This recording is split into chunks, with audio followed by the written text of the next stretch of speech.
Temples, votive offerings, prayers, and sacrificial remnants provide glimpses into the religious practices of ancient Greeks and Romans. Yet understanding what they truly thought about their gods remains elusive.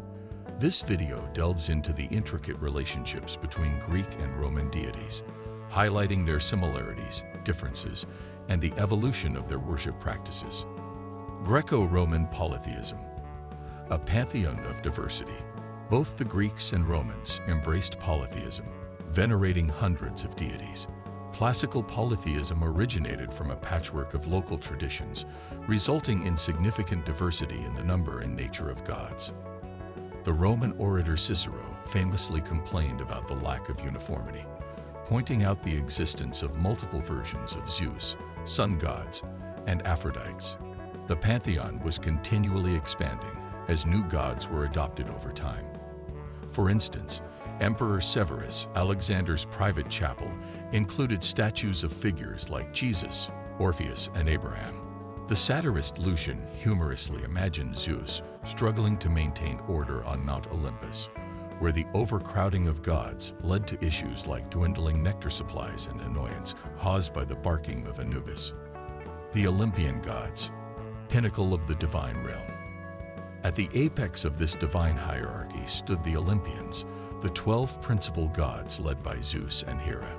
Rooted in Homeric tradition, and sometimes tracing back to the Bronze Age, these gods held preeminent status in the Greek world, representing ideals, natural forces, and societal values. Greek colonists and merchants introduced the Olympians to Italy in the 8th century before Common Era, coinciding with the rise of Rome, where their myths and attributes began to merge with local Italic traditions, shaping the foundation of Roman religious practice. The influence of Greek religion on Roman worship. Earlier scholars believed that Roman deities initially represented abstract concepts rather than distinct personalities.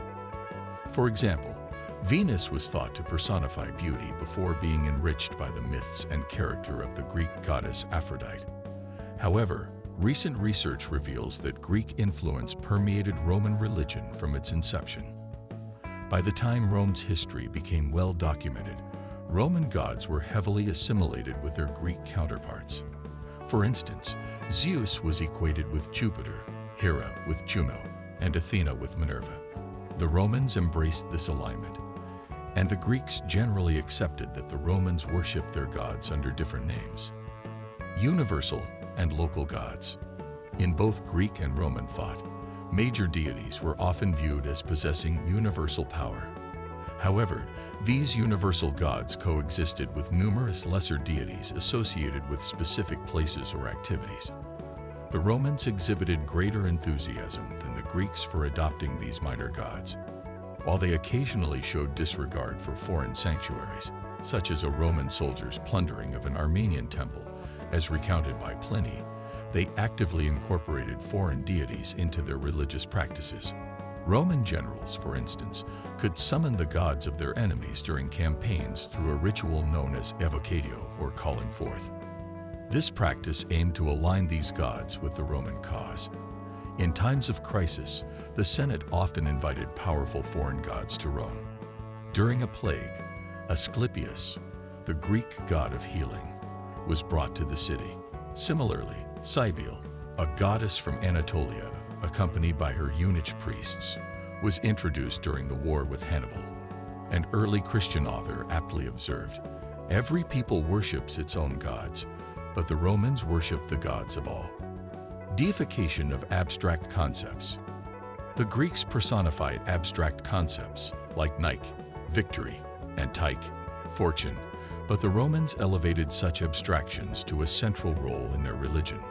Public cults honored concordia, harmony, spes, hope, virtus, honor, and fides, faith, reflecting values integral to Roman society and governance. Additionally, the Romans deified specific objects and actions, creating gods like Sterculinus, manure, rubigo, mildew, and vervactor, plowing fallow fields. St. Augustine noted their detailed pantheon, including cardia, hinges, limontanus, threshold, and forculus, doors, Practicality defined Roman religion, with gods like Lucina aiding childbirth and Statina overseeing the child's first steps. These uniquely Roman deities highlighted their focus on practical, everyday divine guidance, distinguishing their approach from Greek traditions. Differing perspectives on shared deities. Even when Greek and Roman gods were identified as equivalents, their roles and significance often differed greatly due to cultural priorities. Mars, for instance, was a central figure in Roman religion, revered as a god of war and agriculture, and celebrated through several major festivals. His importance reflected Rome's militaristic and agrarian roots, positioning him as one of the most prominent deities in their pantheon. In contrast, Ares, Mars' Greek counterpart, was relatively marginalized. The Greeks viewed Ares more ambivalently, often depicting him as a disruptive and unpopular figure.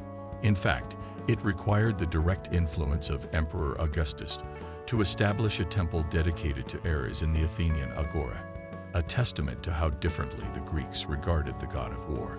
Saturn, the Roman god of fertility and abundance, was similarly distinguished through his association with Saturnalia, a vibrant and widely celebrated festival marked by social inversion and joyous revelry. This event was a cornerstone of Roman cultural life, emphasizing themes of abundance and communal equality. While comparable celebrations existed in some Greek cities, Cronus, the Greek equivalent of Saturn, was a much darker figure in mythology, primarily remembered for devouring his own children. The Romans reimagined Saturn in a far more positive light, reflecting their own values and traditions, which often diverged from Greek interpretations of the same deity. These cultural nuances illustrate how shared divine names could represent entirely different ideals and practices in the two civilizations. Reconciling Greek and Roman religious practices. Ancient writers frequently noted significant differences between Greek and Roman religious customs.